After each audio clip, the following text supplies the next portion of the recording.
Avoiding blackouts and hypoxic fits.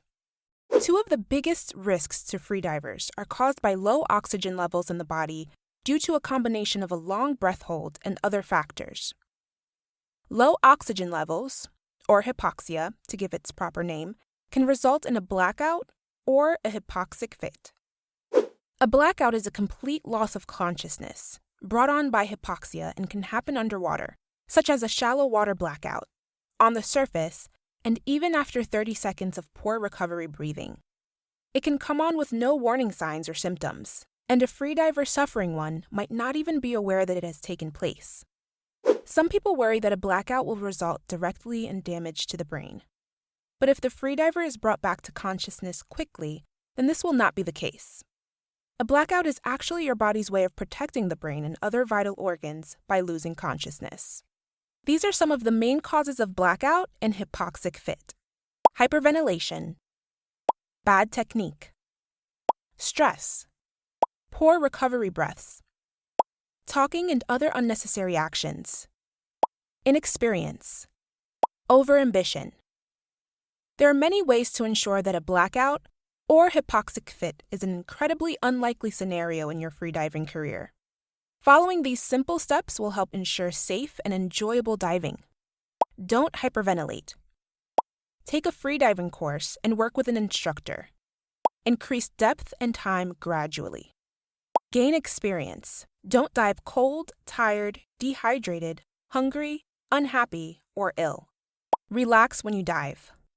Take your snorkel out of your mouth when you freedive. Don't look up on the ascent. Slow down your ascent in the last few meters. Weight yourself correctly. Drop your weight belt if you are in difficulty. Practice rescue techniques until they become second nature. Always dive with a competent buddy. A blackout or hypoxic fit can occur with no warning signs at all. There are, though, some common symptoms to be looking out for in other divers.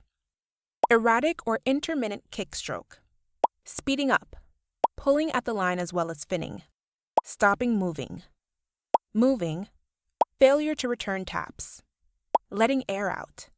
Eyes unfocused, crossing or rolling back. Anything abnormal.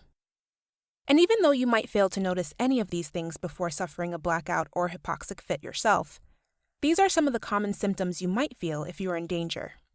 Ringing in the ears. Your field of vision starts to get smaller, tunnel vision. Feeling of warmth, especially around the face. Ecstatic feelings in the dive suddenly feeling easier. Confused and random thoughts. A tingling feeling in the body. A hypoxic fit is a loss of motor control that can range from a subtle trembling to a full body fit. These are some of the most common signs in a diver that they are experiencing a hypoxic fit. Shaking, twitching, and trembling. Loss of posture, including the head jerking forwards or backward. Bodily spasm. Facial distortion. Eyes unfocused. Confusion. Reduced responsiveness or zero responsiveness. Verbal distortion and incomprehensible mumbling. As a buddy, you should closely monitor the diver for the last part of their dive from no more than a hand's grab away from them, eye to eye. If they suffer a blackout, their rescue should proceed in the following stages. 1. Bring the diver to the surface with their airways closed and their mask, if they are wearing one, on their face. 2. Keep the diver at the surface. 3. Remove anything from the diver's face.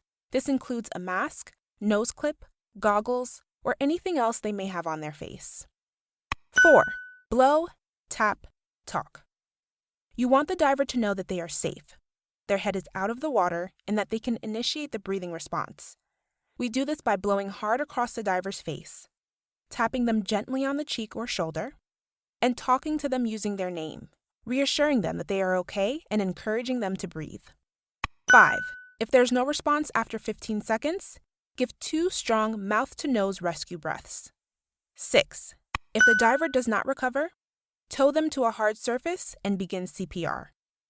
A blackout can be a traumatic event for a diver if they were not expecting it. It is usually even more shocking for the buddy, as they have to witness and deal with it, whilst the diver is blissfully unaware of what is happening. After an incident, it is imperative to sit down and assess what were the causes, what went wrong in the lead up to and during the dive, and how you, your buddy, and those around you can learn from the experience to avoid repeating it in the future.